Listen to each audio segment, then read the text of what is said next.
My name is Walter. Walter Kane. And I am 73 years old. Funny how the world forgets your name the moment your spine starts to curl.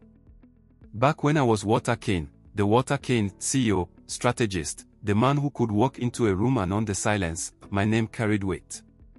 Now, it drifts off like dust in an empty house. I live on the edge of the city, in a house that creaks more than I do. Paint peels off the windowsills like dead skin, but I keep it clean. Orderly. I scrub the floors myself. The hands that once signed contracts worth millions now wipe away cobwebs and lift grocery bags too heavy for a man my age. The irony. No one notices either. My children, they are successful. Suit and smile types. My son, Brandon, runs a tech firm. My daughter, Elise, married into politics. They send me things, fruit baskets, auto-signed birthday cards, a new robe last Christmas, but they never send themselves. Conversations are quick, polite, hollow. My grandchildren look at me like I'm furniture with a heartbeat. When they visit, if they visit, it's to scroll through their phones on my couch and ask if I remember their names. I do. Of course I do. But I pretend to forget sometimes. Just to see if they care. The neighborhood kids call me the ghost house guy. At the grocery store, the cashier smiles over my head, too busy flirting with the kid behind me to notice I dropped my wallet. The doctor's office. They speak at me. Not to me. He's just old, the nurse once muttered. They get confused. I wasn't confused. I was insulted. Every morning is a ritual of silence. Boiling water for tea. The rustle of an old plaid blanket as I settle into the recliner. TV on mute. Not because I can't hear it, I just don't want to. I prefer the silence now. It's cleaner than the noise of people pretending I don't exist. But in the stillness, something stirs. A flicker. A breath of heat under ash. I used to think it was regret. Or grief. But no. It's fire. See, the world thinks I'm done. A relic. A whisper. They think age stole my will. My strength. My mind. But that's where they are wrong. I'm still here. Watching. Listening. And I remember everything. I remember who walked away. Who laughed when I fell. Who used my name when it gave them power, and who spat it out once it didn't. No one knows the storm that's coming. Because it doesn't roar. It waits. And I've been waiting a long, long time. I don't raise my voice anymore. I raise my silence. And soon, they'll hear it. They say the past is gone. But mine never left. It waits behind every closed eye, every cup of tea, every crack in the goddamn walls of this house. I don't live in the past lives in me. Back then, I wasn't Walter Kane the ghost.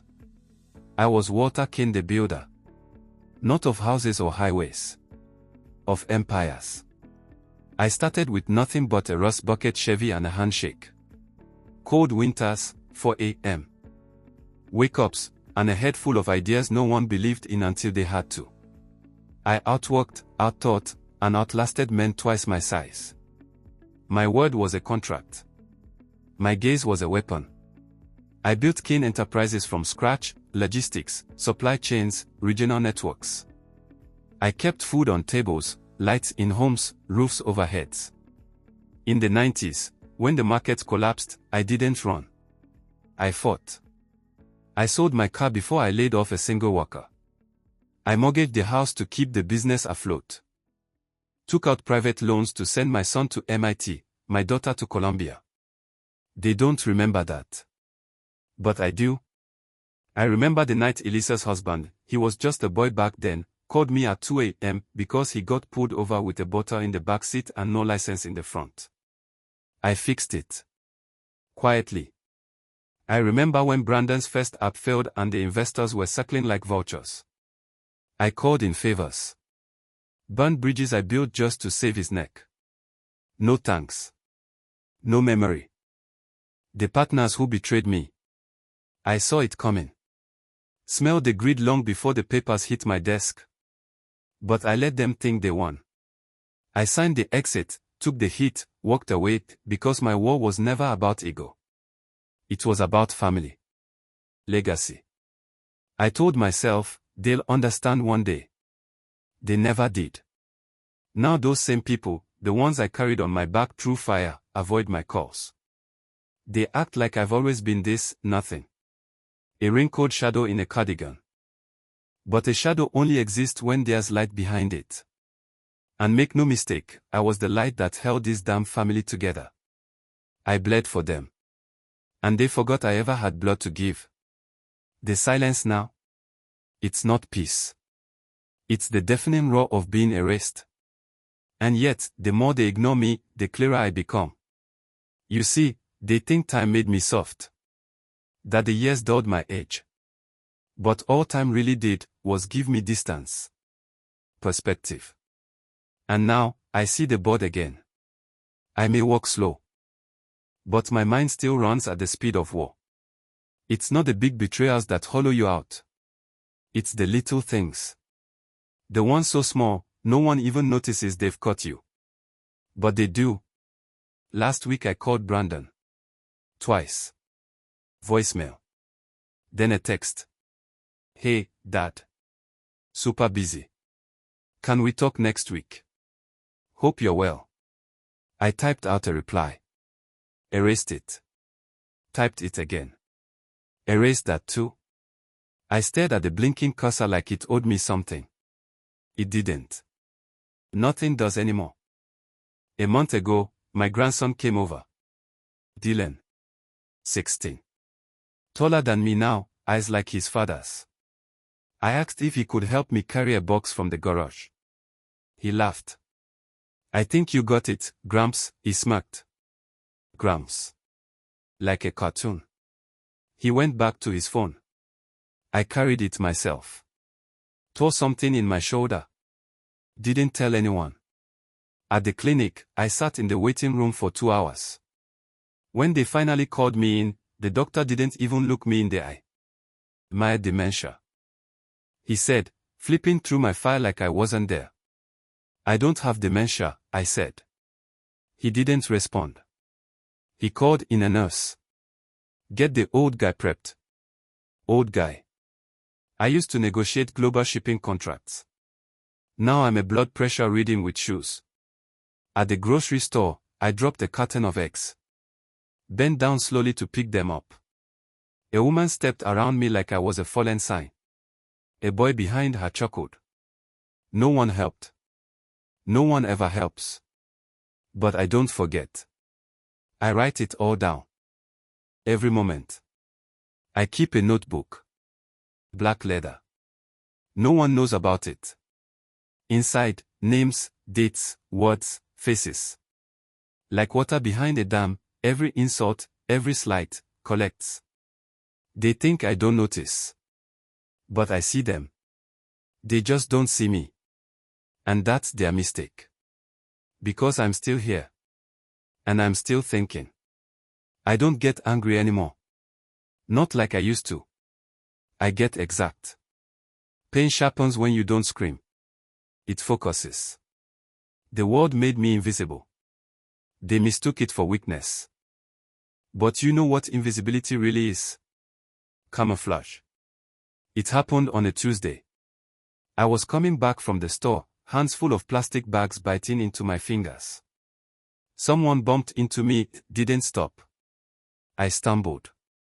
My foot caught a crack in the sidewalk. And down I went. Eggs cracked. Milk spilled. Apples rolled into the street like loose teeth. My hip hit first. Then my pride. And then the laughter. Not loud, not cruel. Just a passing chuckle. Someone muttered, poor guy. Shouldn't be out alone. Another, where's his family? And then the final knife. He's probably got no one. Nobody cares anymore. That one cut clean. Because it was true. But just for a second. Then, it wasn't. Something in me shifted. Not like a bone breaking, like something clicking into place. Like an old, rusted machine finally catching gear. I looked up. Saw their faces. Not cruel. Not malicious. Just indifferent. And that's when I understood. They don't hate me. They just don't see me as real anymore. And I decided, in that moment. That ends now. I picked myself up slowly, carefully. I didn't cry. Didn't wince. I looked around. Took it all in. Then I walked home. Step by step. No limp. No pause. That night, I went to the basement. Unlocked the safe I hadn't touched in 20 years. Inside. A burner phone, still charged somehow. A list of old contacts, real ones. Men who owed me. Women who remembered. A different notebook. One I used back when I played the long game. Not for business. For leverage. I opened drawers. Pulled files. Scanned documents I had stored just in case. Scandals. Affairs. Fraud. Secrets people thought time had buried. I never buried them. I archived them. I lit a fire in the hearth. Not for warmth, for ceremony. It wasn't about revenge. Not yet. It was about clarity. I'm not looking to hurt anyone. I'm going to hold up the mirror. And let them destroy themselves. I called no one. But I sent one message. Just one. To a man in Nevada. We hadn't spoken since '03. The message read. Ready to play again. His reply came in under 5 minutes. I still owe you. Just say when. They think I'm broken. But I'm sharper now than I ever was. Because now I don't want recognition. I want results. The board is set. The pieces are moving. And the monster. He's not raging. He's smiling. They never saw me. So now, they won't see me coming. I became a ghost with purpose. The phone stayed burner. The email accounts. Encrypted.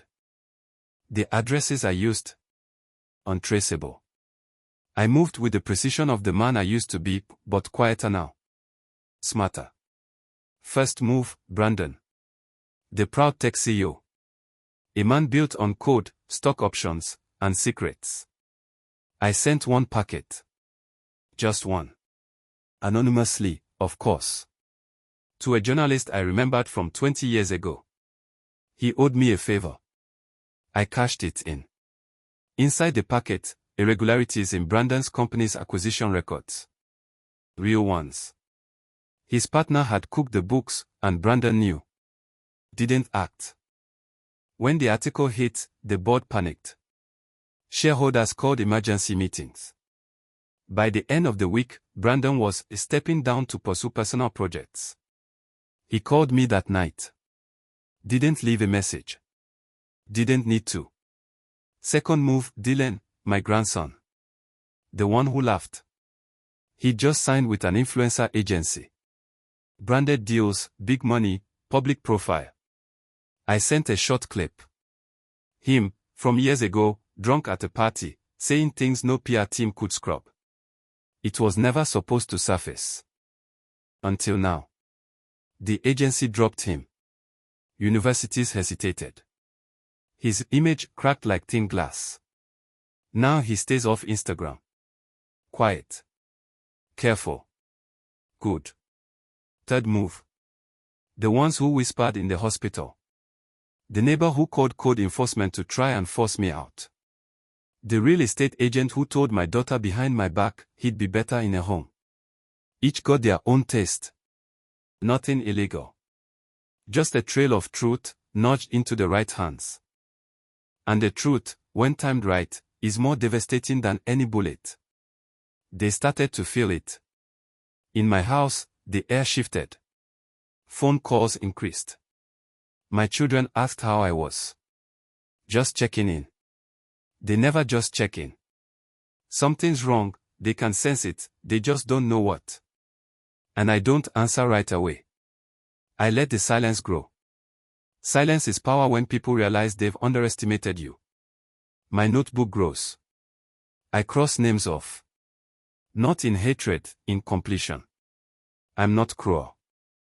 I'm not doing this for vengeance. I'm doing it for balance. They lived without accountability for so long, they forgot how heavy the truth can be. I reminded them. And I'm not done yet. The house is quiet tonight. Not the lonely kind of quiet I've lived with for years, this silence is respectful. Earned. I sit in my chair, the plaid blanket over my knees, the notebook open on the coffee table. Some names are crossed out. Others are underlined. Most are simply resolved. The phone rings again. Elise, this time. Third call today. She leaves a message. Her voice trembles.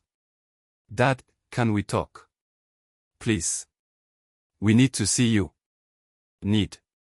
Not want. Not obligation. Need. Funny how crisis brings clarity. At 7 o'clock, they arrive. Elise. Brandon. Their children trailing behind them, quieter than usual, eyes lowered. They take off their shoes. They never take off their shoes. No one sits until I gesture. They wait for me to speak. I don't. Brandon fumbles first. Dad, things have been rough lately. I didn't know where to turn. I nod slowly. He swallows. Hard. Elise tries next. I've been thinking about everything. About how much you did for us. How much we took for granted. Her eyes shine, not with tears, but with realization. Finally. The grandchildren can't hold my gaze for long. They look at me like I'm someone they are seeing for the first time. Good. I let the silence breathe. Fill the room. They shift in their seats. They expect forgiveness. Or anger. Or advice. But I owe them nothing. I give them nothing. Because this moment is the lesson. People don't change when you yell. They change when life becomes a mirror and they finally see the cracks.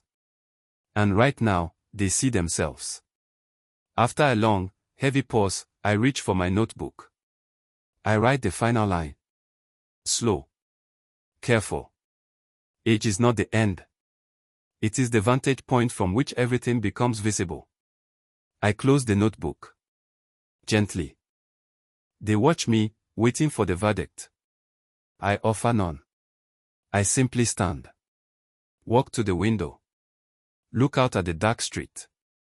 Behind me, no one speaks. For the first time in years, the silence belongs to me. Not as a prison. As a throne. I am not forgiven. They are not forgiven. But we understand each other now. And understanding is more powerful than mercy. Tomorrow, I will drink my tea. Put on my coat.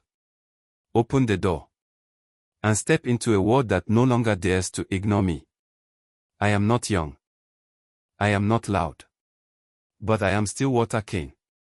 And I am seen. Subscribe and like this video, more interesting revenge stories of elderly people coming soon.